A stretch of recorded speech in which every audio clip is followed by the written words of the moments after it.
अगर तुम वर्कआउट नहीं छोड़ रहे और प्रोटीन भी ले रहे हो, फिर भी तुम्हारी मसल ग्रोथ नहीं हो रही, तो हो सकता है कि तुम्हारी बॉडी पानी से प्यासी हो और तुम मसल एक्सेप्ट कर रहे हो कि मसल ग्रोथ क्यों नहीं हो रही है।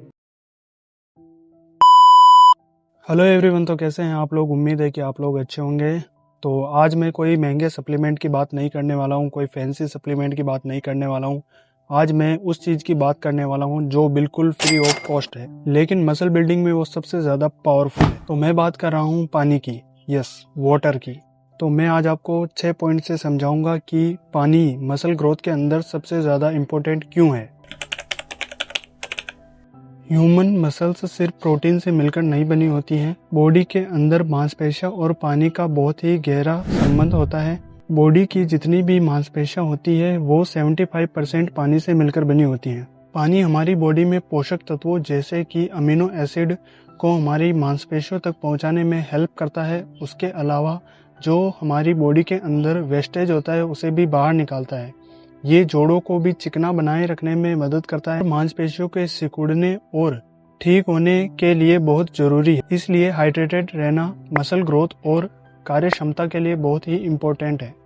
चाहे फिर तुम जितना भी प्रोटीन ले लो, अगर तुम्हारा वाटर इंटेक्ट कम है तो तुम्हारी मसल ग्रोथ का जो स्ट्रक्चर है वो इनकम्प्लीट है। तो अब बात करते हैं हमारे दूसरे पॉइंट की कि पानी हमारी मसल्स के लिए इतना इम्पोर्टेंट क्यों है।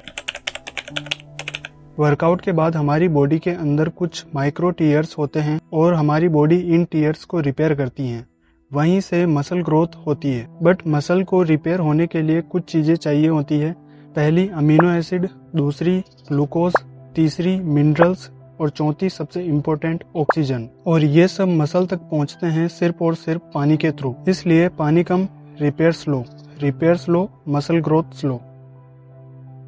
इसलिए कुछ लोग बोलते हैं कि हम प्रोटीन भी ले रहे हैं, वर्कआउट भी कर रहे हैं, फिर भी हमारी मसल ग्रोथ नहीं हो रही है। प्रॉब्लम एफर्ट्स नहीं होती, प्रॉब्लम हाइड्रेशन होती है। तो अब बात करते हैं हमारे तीसरे पॉइंट की, पानी मसल ग्रोथ कैसे करता है। जब हम ज़्यादा पानी पीते हैं तो हमारा ब्लड पतला होता है और हमारा ब्लड सर्कुलेशन तेज होता है, और जो हमारी बॉडी के अंदर न्यूट्रिएंट्स होते हैं वो जल्दी पचते हैं, और इस प्रोसेस को बोलते हैं सेल वॉल्यूमाइजेशन। सिंपल भाषा में मसल सेल पानी भरती है, इसलिए वर्कआउट के दौरान पंप आता है। और अब एक इम्पोर्टेंट बात, जो लोग क्रिएटिन यूज करते हैं, क्रिएटिन मसल के अंदर पानी खींचता है। अगर तुम्हारी बॉडी के अंदर पानी कम है तो क्रैम्प्स आएंगे और जो तुम्हारी स्ट्रेंथ होगी वो ड्रॉप होगी। सिंपल भाषा में कहूँ तो क्रिएटिन बिना पानी के आधा काम करता है। अब बात करते हैं हमारे चौथे पॉइंट की, कब पानी पीना सबसे ज्यादा जरूरी है। ऑब्वियसली आप में से कई सारे लोग सोचते होंगे कि वर्कआउट के बाद सबसे ज्यादा पानी पीना चाहिए, बट मेरा मानना यह है कि सिर्फ वर्कआउट के बाद ही पानी पीना जरूरी नहीं है। पानी पीने की सबसे बेस्ट टाइमिंग है सुबह उठते ही। बॉडी डिहाइड्रेटेड होती है। वर्कआउट से पहले परफॉर्मेंस के लिए, वर्कआउट के बीच में क्रैम्प्स को अवॉइड करने के लिए, वर्कआउट के बाद रिकवरी जल्दी के लिए, और सोने से पहले थोड़ा सा पी सकते हो। बेसिकली सिर्फ एक बोतल पानी पीने से कुछ नहीं होता। तो अब बात करते हैं हमारे पांचवें पॉइंट की, पानी बॉडी में सबसे ज्यादा कहाँ काम करता है। पानी सिर्फ मसल्स के अंदर ही काम नहीं करता, बल्कि वो मसल सेल्स के अंदर भी काम करता है। जॉइंट्स के बीच लेब्रिकेशन के लिए, डाइजेशन में प्रोटीन एब्जॉर्ब करने के लिए, और सबसे ज्यादा इम्पोर्टेंट ब्लड सर्कुलेशन में काम करता है। इसलिए पानी की कमी से डिहाइड्रेशन होती है, और डिहाइड्रेशन से हेड, जॉइंट पेन, फटीग और बॉडी पूरे दिन टाइट रहती है। तो अब बात करते हैं हमारे छठे पॉइंट की, सबसे ज्यादा पानी किसे पीना चाहिए।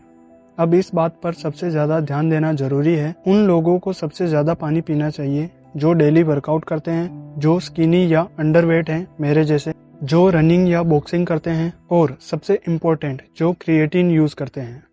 अगर तुम भी इनमें से हो तो तुम्हारे लिए पानी बहुत ज्यादा इम्पोर्टेंट है। अब सबसे इम्पोर्टेंट बात, कितना पानी पीना चाहिए। सिंपल सा फॉर्मूला याद रखो, अपने बॉडी वेट को पानी की क्वांटिटी से मल्टीप्लाई कर दो। लोग कहते हैं कि प्रोटीन महंगा है, लेकिन पानी फ्री होने के बाद भी लोग मसल ग्रोथ नहीं कर पाते, क्योंकि वो लोग इस चीज की वैल्यू नहीं समझते। तुम्हारी बॉडी तुमसे सिर्फ दो चीजें मांगती है, पहली कंसिस्टेंसी, दूसरी हाइड्रेशन। मसल ओवरनाइट नहीं बनती, इसलिए वो डेली पानी से स्ट्रॉन्ग होती है। इसका मतलब अब ये नहीं है कि तुम सिर्फ पानी के ऊपर ही डिपेंड रहो, नहीं, मैंने ऐसा नहीं बोला कि सिर्फ पानी पीने से बॉडी बनती है, प्रोटीन भी जरूरी है।